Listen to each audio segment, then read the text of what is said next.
Hello friend, welcome to my channel English study platform. आज हम एक और मज़ेदार कहानी पढ़ेंगे, साथ के साथ में वर्ड का मीनिंग भी देखेंगे और कहानी के लास्ट में हम इंग्लिश स्पीकिंग सेंटेंस को भी पढ़ेंगे जो डेली क्लासरूम में बोले जाते हैं टीचर और स्टूडेंट के बीच में। तो वीडियो को लास्ट तक देखें। आप इस चैनल पर इंग्लिश पढ़ना और बोलना बहुत अच्छे से सीख सकते हैं। मेरे चैनल को सब्सक्राइब करें एंड वीडियो को शेयर करें। द क्लेवर रैबिट यानी चतुर खरगोश। ए यंग रैबिट, एक जवान खरगोश। अब देखो यहाँ पे ए आर्टिकल है, एक किसके लिए यहाँ पे रैबिट के लिए आया है। यंग क्या है यहाँ पे एडजेक्टिव है और एडजेक्टिव को हमेशा नाउन की विशेषता बताते हैं। देखो जवान खरगोश, कैसा खरगोश? जवान, यानी ये खरगोश की विशेषता बता रहा है तो ये एडजेक्टिव है।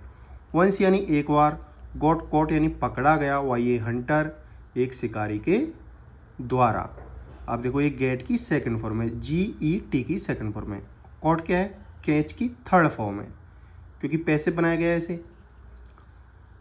द रैबिट्स मदर, खरगोश की माता। देखो जब भी अपोस्ट्रोफी एस लगता है तो वो का के की का सेंस देता है, यानी ऑफ प्रपोजिशन का सेंस देता है और वो उसमें पोजीशन दिखाता है जिसके साथ में लगा हुआ है कि वो चीज़ उसकी है, यानी खरगोश की माता। आस्क्ड, पूछा, द फादर यानी पिता से। डिड यू टीच आउट, अब यहाँ पे डिड इंटरोगेटिव सेंटेंस है। देखो ये कुछ प्रश्नवाचक चिन्ह लगा हुआ है तो वर्ब सब्जेक्ट से पहले आ गई। डिड यू टीच, क्या तुमने पूरा सिखाया था। देखो टीच आउट का मतलब होता है पूरा सिखाना, यानी शुरू से लेके लास्ट तक सिखाना। किड यानी बच्चों को या फिर बच्चे को। ऑल द ट्रिक्स यानी सभी ट्रिक या गुर या तरीके। दैट जो ही नीड्स टू नो, उसे जानने चाहिए या वह जानना चाहिए। द फादर रिप्लाइड यानी पिता ने जवाब दिया। आवर सन यानी हमारा पुत्र। हैज लर्न, हैज लर्न, देखो हैज प्लस वर्ब की थर्ड फॉर्म है, यानी पास्ट वो प्रेजेंट परफेक्ट का टेंस है। और प्रेजेंट परफेक्ट का यूज हम कब करते? इंस्टेंट पास्ट के लिए, यानी उन्होंने पास्ट में कुछ सिखाया था और उसका अभी तक प्रभाव है, यानी सीख लिया है। द ट्रिक्स यानी चाले या गुरों को। एंड और he will come back soon, वह वापस जल्द ही वापस आएगा। डोंट वरी, चिंता मत करो। Prepare some carrot soup, prepare यानी तैयार करो, सम कैरेट सूप थोड़ा गाजर का सूप, फॉर हिम उसके लिए। मीनवाइल इस दौरान। द रैबिट यानी खरगोश, ले LIE की सेकंड फॉर्म है और LIE की सेकंड फॉर्म है ले, लाई और लैन। इसके बाद में कभी भी ऑब्जेक्ट नहीं आता है। ऑब्जेक्ट का हम पता कैसे करते? हम वर्ब से खुद ही पूछते कौन और कैसे। अगर वो जवाब देती है तो मतलब उसके साथ में सब्जेक्ट, वो उसके साथ में ऑब्जेक्ट है। देखो हम इससे पूछते हैं यहाँ पे our son has learn, learn यानी सीखा, तो हम पूछेंगे उसे क्या सीखा। द ट्रिक्स यानी चाले या गुरों को सीखा उसने, तो इसके साथ में ऑब्जेक्ट है, तो इसका ऑब्जेक्ट कौन है? ट्रिक्स है। ऐसे द रैबिट्स ले यानी पढ़ा था, स्टिल यानी अभी, with his eyes wide open, अपनी आंखों को पूरी तरह खुली रखकर। एंड और टंग यानी जीभ, स्टक आउट यानी बाहर निकाल कर। प्रिटेंडिंग दिखावा कर रहा था। बेल यानी अच्छे से, टू बी डेड यानी मरे होने का। कैसा दिखावा कर रहा था? वो अच्छे से मरे होने का दिखावा कर रहा था। द हंटर यानी शिकारी ने। थॉट यानी सोचा, थिंक की सेकंड फॉर्म है, THINK की। दैट की, द रैबिट यानी खरगोश, बाज डेड यानी मर गया है।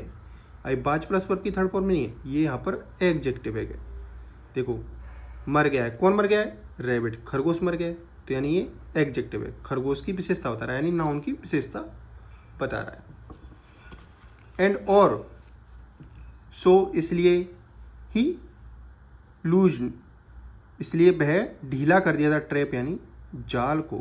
सिंस क्योंकि, ए डेड रैबिट यानी एक मरा खरगोश, कुल्ड नॉट स्केप यानी बचकर नहीं निकल सकता, और रन और भाग भी नहीं सकता। स्केप का मतलब होता है बचकर निकलना। द हंटर यानी शिकारी, डिसाइडेड, डिसाइडेड यानी फैसला किया या फिर निर्णय लिया। टू गो यानी जाने का। एंड और गैदर होता है इकट्ठा करना, गैदर यानी इकट्ठा करने का। सम स्टिक्स यानी कुछ लकड़ियाँ। टू कुक पकाने के लिए। द रैबिट खरगोश को। फॉर डिनर भोजन के लिए। शिकारी ने क्या निर्णय किया कि वो कुछ लकड़ियाँ इकट्ठी करेगा, उसके बाद में खरगोश को पकाएगा। द मूमेंट, उसी क्षण, द हंटर यानी शिकारी, वेंट गया, ये गो की सेकंड फॉर्म है, इनटू द फॉरेस्ट, कहाँ गया, जंगल में गया। देखो इनटू का उपयोग हम कब करते हैं यूज, जब हम किसी चीज़ के अंदर जाते हैं, जैसे इनटू द किचन ऐसे, और कोई चीज़ पहले से होती है किसी चीज़ के अंदर तो उसके लिए हम इनका यूज करते हैं। द रैबिट यानी खरगोश, गोट अप, ये गेट की सेकंड फॉर्म है। गेट अप का मतलब होता है उठ जाना या फिर जग जाना। गोट अप यानी उठ गया, जग गया, एंड रैन बैक, और वापस भागा, स्विफ्टली यानी तेजी से, टू हिज मदर यानी अपनी माता के पास। द हंटर जो शिकारी, नेवर यानी कभी नहीं, अंडरस्टूड यानी समझ पाया। अब ये अंडरस्टैंड की सेकंड फॉर्म है, UNDERSTAND। भेर यानी कहाँ,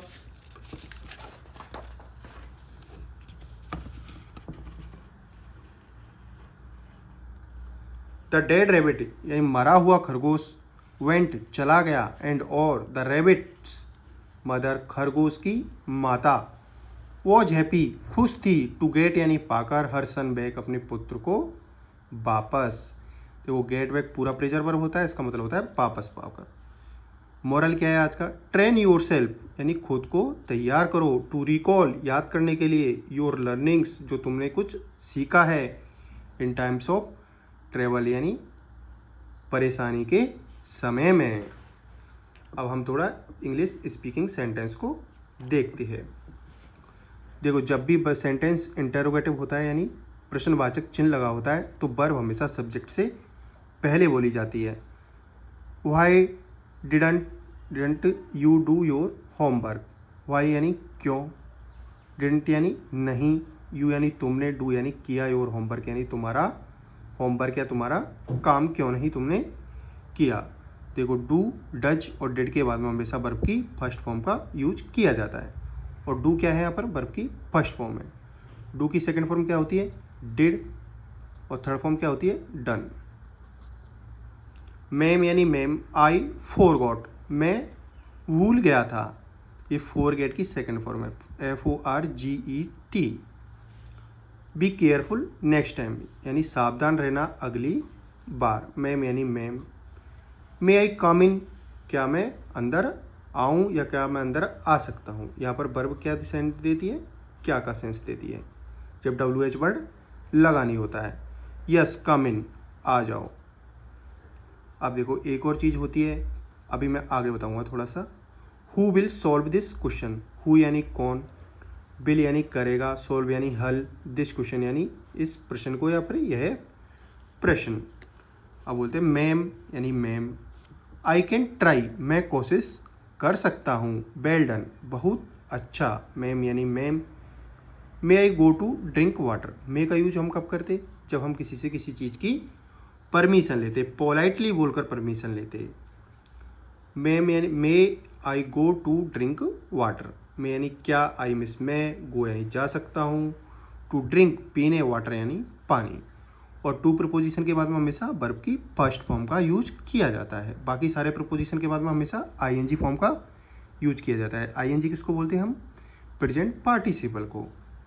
यस हाँ, go quickly and come back, जल्दी जाओ और वापस जल्दी आओ। अब देखो इसमें सब्जेक्ट नहीं है, गो वर्ब की फर्स्ट फॉर्म में, सीधा वर्ब की फर्स्ट फॉर्म से सेंटेंस को बोला गया है। और जैसे डू नॉट मेक नॉइज यानी आवाज़ मत करो, अब इसमें सब्जेक्ट नहीं लगाया गया है, तो हम बिना सब्जेक्ट के सेंटेंस को कब बोलते हैं, जब हमको पता होता है कि हम किसको रेफरेंस दे रहे हैं, किसको हम बोल रहे हैं। देखो आई ने पूछा यानी किसी स्टूडेंट ने पूछा होगा, मे I go to drink water यानी क्या मैं पानी पीने जा सकता हूँ, तो मैडम कहती है यस। अब यदि हमको किसी के बारे में पता है तो हम बिना सब्जेक्ट के भी उसको बोल सकते हैं। तो उसको पता है मैडम को कि वो स्टूडेंट को बोल रही है, तो उन्होंने बोला go quickly and come back. हम इसको ऐसे भी लिख सकते हैं, देखो you go quickly and come back, क्योंकि एंड कंजक्शन है और कंजक्शन से दोनों सेम पार्ट ऑफ स्पीच को जोड़ा गया है। ये वर्ब की फर्स्ट फॉर्म है और गो भी वर्ब की फर्स्ट फॉर्म है, ये इसका सब्जेक्ट है। अब देखो कंजक्शन क्या होता है, कंजक्शन दो सेम पार्ट ऑफ स्पीच को जोड़ता है। हम इसको यहाँ से यहाँ तक भी हटा सकते हैं ऐसे, और हम क्या भी बोल सकते हैं सीधा, यू क्यूकली कम बैक, तो भी ये सेंटेंस सही होगा। इसलिए जब दो वर्ब सेम सब्जेक्ट के लिए यूज की जाती है तो सेकंड वर्ब के साथ में हमेशा सब्जेक्ट नहीं आता है।